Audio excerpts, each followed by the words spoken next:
जय हिंद दोस्तों। बेरोजगारी, अनएम्प्लॉयमेंट ये कितना है, किस दर से है, इसको लेके हर बार हर ऑर्गेनाइजेशन अलग अलग दावे करती है। पॉलिटिकल पार्टी के अलग दावे होते हैं, लोगों के अलग दावे होते हैं। इसको लेके ऑफिशियली भारत सरकार की एक रिपोर्ट आई है जो बात करती है पीरियोडिक लेबर फोर्स सर्वे के बारे में या फिर आवधिक श्रम बल सर्वेक्षण के बारे में। इसमें कई सवालों के जवाब दिए गए। पहला, कितनी बेरोजगारी दर है।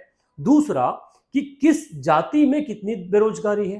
तीसरा, कौन कितना पढ़ा लिखा है और ज्यादा बेरोजगारी किन में है, पढ़े लिखों में ज्यादा बेरोजगारी है या फिर अनपढ़ जो लोग हैं उनमें ज्यादा बेरोजगारी है।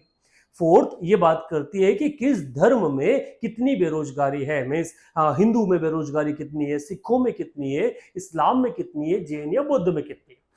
इस रिपोर्ट के बारे में देखते हैं कि वास्तविकता में जो रिपोर्ट आई है ये किन किन चीजों के बारे में चर्चा करती है। तो पहले ये एक एनुअल रिपोर्ट है जो आई है, एनुअल रिपोर्ट 2023-24 में, वर्ष 2023-24 के लिए, और इसका नाम है पीरियोडिक लेबर फोर्स सर्वे, ठीक है, जिसको हिंदी में कहा जाता है आवधिक श्रम बल सर्वेक्षण। ये बात करें कब से कब तक का डेटा इसके अंदर शामिल है, तो इसके अंदर जो डेटा शामिल है दोस्त, वो शामिल है आपका जुलाई 1 2023 से लेके जून 31 जून 2024 तक का। तो यहां तक का डेटा जो है लिया गया है। किसने जारी किया है, तो ये भारत सरकार के अधीन ministry of statistics and programme implementation, जिसे सांख्यिकी और कार्यक्रम कार्यान्वयन मंत्रालय कहते हैं, उसके द्वारा जारी किया गया है। और साथ ही कौन सा ऑफिस इसे निकालता है, तो इसे निकालता है नेशनल सैंपल सर्वे ऑफिस, राष्ट्रीय प्रतिदर्श सर्वेक्षण कार्यालय। जो भी लोग अलग अलग एग्जाम की तैयारी कर रहे हैं उन सब के लिए इनमें से एक एक पॉइंट जो है वो इंपॉर्टेंट है, जहां से फैक्चुअल क्वेश्चन जो है वो बनता है। अब ये जो रिपोर्ट जारी की गई, इस रिपोर्ट में क्या प्रमुख है और इसका दायरा कितना बड़ा है, कितना इसका सैंपल साइज है, क्योंकि जब भी सर्वे लिया जाता है तो सबसे महत्वपूर्ण जो होता है वो होता है सैंपल साइज। तो यहां भी यही है कि इसका सैंपल साइज जो है वो कितना बड़ा है। अगर इस सर्वेक्षण के बारे में बात करें, इसके सैंपल साइज की चर्चा की जाए, तो इसमें टोटल 12,743 12,743 फर्स्ट स्टेज यूनिट जो है वो शामिल की गई, जिनमें से 6,975 गांवों में है, 5,768 जो है वो नगरीय खंडों में शामिल है। कुल परिवार इसमें सम्मिलित किए गए 1,01,920, और कुल व्यक्तियों की बात की जाए तो 4,18,159 लोगों को क्या है इस सर्वे के अंदर सम्मिलित किया गया है। खाली उन एरिया को छोड़ के जिसमें अंडमान निकोबार द्वीप समूह है, उसके कुछ एरिया जहां पर जाना संभव नहीं है उन्हें ही छोड़ा गया है। बाकी सब जगह में लगभग 56,000 गांवों में गए हैं और लगभग 46,000 नगरीय क्षेत्रों में इसमें क्या है काम किया गया है, या अलग अलग जगहों पर जाके इसका सैंपल सर्वे किया गया है। तो जितने भी लोग सर्वे को समझते हैं उस हिसाब से देखा जाए तो इसका कवरेज जो है वो कवरेज छोटा नहीं है। अब अगर आगे इस रिपोर्ट के बारे में चर्चा की जाए, और ये जो ग्राफिक भारत के एक न्यूज चैनल द्वारा न्यूज मीडिया द्वारा जारी किया गया उसको समझा जाए, तो ये रिपोर्ट क्या कहती है उसको देखिए। रोजगार की तस्वीर थोड़ी अच्छी लग रही है, क्योंकि 2023-24 में देश में काम करने वाले लोगों की जो आबादी थी वो 60% है, जबकि 58% से ज्यादा के पास आज काम उपलब्ध था। वहीं भारत की जो कुल आबादी जो काम करने लायक है उसमें से 3.2% ही ऐसे लोग हैं जिनके पास रोजगार उपलब्ध नहीं।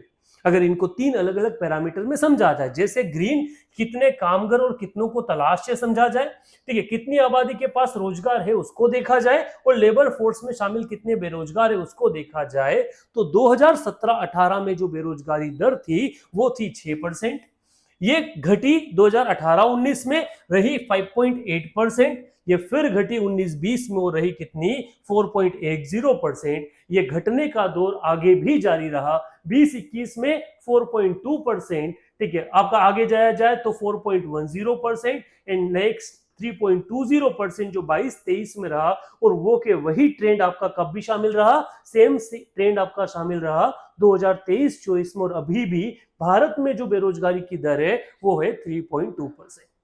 अब ये जो आंकड़े हैं ये किस आधार पर लिए गए, ये मैं आगे आपको शुरुआत में बता चुका हूं कि इसका एक सैंपल सर्वे उन्होंने क्या है किया है, और ये मिनिस्ट्री ऑफ भारत का सरकार है उसके अधीन इसका सर्वे जो है वो किया गया। अभी ये जो रिपोर्ट है वो ये कहती है कि जो जितना पढ़ा लिखा है उतना ज्यादा, हमारे यहाँ तो यही माना जाता है ना, जो जितना पढ़ा लिखा है उसको रोजगार में उतना ही रोजगार होगा, परंतु उल्टा है, जो जितना पढ़ा लिखा है वहां बेरोजगारी जो दर है वो ज्यादा है। जैसे अगर इसको समझा जाए तो जो लोग अनपढ़ हैं, निरक्षर हैं, ठीक, उनमें बेरोजगारी दर जो है, मींस जिनके पास कोई काम नहीं है, यहाँ बेरोजगारी का मतलब सर्विस का मतलब जो लिया गया ना, वो कहां से लिया, आपके पास कोई काम ना होना।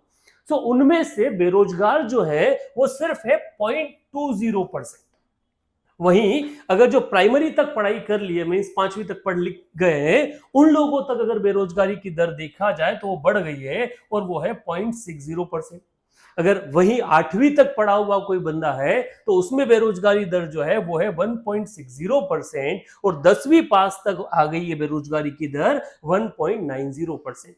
अब अगर 12वीं तक बच्चा अगर कोई पढ़ा हुआ है, लड़का लड़की दोनों में इसमें आता है, तो वहां पर बेरोजगारी की जो दर है वो है 4.40%। और अगर आप डिप्लोमा एंड सर्टिफिकेट है तो उसमें ये जो दर है वो 12th में अलग से अगर देखा जाए तो 1.60% है। पर जैसे ही जो मोस्ट एम्बिशियस पार्ट होता है आपका ग्रेजुएशन और पोस्ट ग्रेजुएशन, वहां तक या हायर एजुकेशन तक जाया जाए, तो समझिए ग्रेजुएशन वाले लोगों में बेरोजगारी जो दर है वो 13% है, बहुत ज्यादा है। मींस जो भारत में बेरोजगार उसमें मैक्सिमम ग्रेजुएट है, और अगर पीजी या उससे ज्यादा वाले में बेरोजगारी देखी जाए तो वो है 12.40%। कितनी है? 12.4। अगर इस डेटा को पूरा एनालिसिस किया जाए तो सिंपल सी बात निकलती है कि जो जितना अनपढ़ है उसके पास काम है, और जो जितना पढ़ा लिखा है उसके पास काम नहीं है। वो अंत तक यही एक डिलेमा में जी रहा है कि मैं क्या करूं, मेरे लायक जो काम है वो तो बच, क्योंकि जिस फील्ड में उसने पढ़ाई की वहां पर शायद उसके लिए कोई काम उपलब्ध नहीं है। अगर इसी डेटा को, ये तो हमने एजुकेशन वाले फ्रंट देखा, इसको अगर हम जाति और धर्म के आधार पर देखने की कोशिश करें, क्योंकि ये एंगल हमारे यहाँ बहुत बड़ा है और आजकल तो बड़ा बहुत ही ज्यादा चल रहा है, उस आधार पर देखा जाए तो फिर वही 3 अलग अलग कैटेगरी है। पहला, कितने कामगार कितनों को तलाश, टोटल कितने लोग हैं, कितनी आबादी के पास रोजगार है जो WPR बोलते हैं, और आखिरी में लेबर फोर्स में शामिल कितने लोग बेरोजगार हैं। अगर इसी के आधार पर समझा जाए, जो जेनेसिस निकलता है, तो सबसे ज्यादा बेरोजगारी दर जो है वो सिख और ईसाई धर्म में है। और वहीं पर अगर ऐसा कैटेगरी जाति वाइज देखा जाए तो सबसे ज्यादा बेरोजगार जो है वो सामान्य वर्ग वाले जो लोग हैं वो है। अगर इसको समझे तो हिंदू में कुल 46.20% जो है वो वर्कफोर्स है, या तो काम कर रहे हैं या काम की तलाश है। तो ये जो 46.2% इसमें से 44.70% के पास काम उपलब्ध है, और बेरोजगारी दर जो हिंदू में है वो है 3.10%।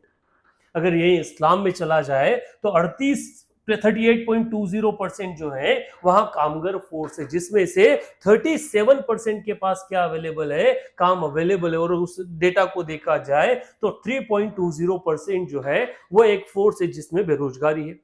सिखों में अगर बात की जाए तो ये जो बेरोजगारी की दर है वो सर्वश्रेष्ठ है 5.80%, और ईसाई में अगर जाया जाए तो वहां पर ये क्या है 4.70%। तो ये जो 4 प्रमुख धर्म जिनको हम देते हैं उस आधार पर बेरोजगारी का आंकड़ा जो पीरियोडिक लेबर फोर्स सर्वे निकलता है उसके द्वारा जारी किया गया।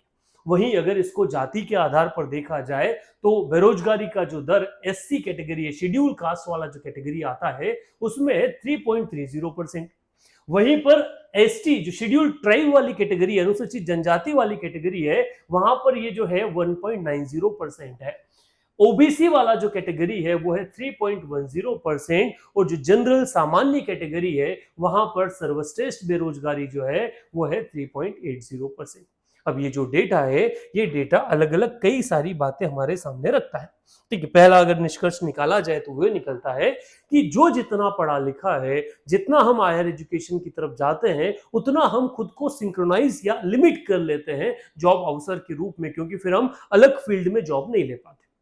ठीक, जो जितना कम पढ़ा लिखा है वो शायद अपने मन में किसी काम को लेके कोई भेदभाव नहीं करता, इस कारण वहां पर जो काम की या बेरोजगारी की जो दर है वो कम मिलती है। फिर सेकेंड, अगर हम धर्म के आधार पर देखा जाए तो वहां भी जिसका स्टैंडर्ड थोड़ा लिविंग स्टैंडर्ड अच्छा है, ठीक है, जहां थोड़ा मींस जिनकी स्थिति खराब है वो लोग ज्यादा काम करने पे क्या है वो ऑप्शंस तलाशने पे कर रहे हैं, बाकी जो एक स्टेबल माइंडसेट है वहीं पर क्या है अपना जीवन जो यापन है वो कर रहे हैं।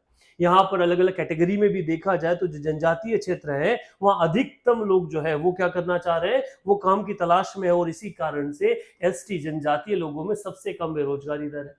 वहीं अगर देखा जाए तो सामान्य वर्ग का व्यक्ति जो एक थोड़ा सा कहा जाए कि इन कंपैरेटिवली स्टेबल लाइफ जी रहा है, वहां ये बेरोजगारी दर ज्यादा है, क्योंकि एक रिलैक्सेंस जो है उनका अवेलेबल है, रिलेक्टेंट है कि भैया ये वाला काम हम नहीं करना, ये वाला काम मिलेगा तो ही करेंगे। सो इस तरह से जो डेटा, ये डेटा भारत की बेरोजगारी की जो प्रोफाइल है वो हम लोगों के सामने रखता है।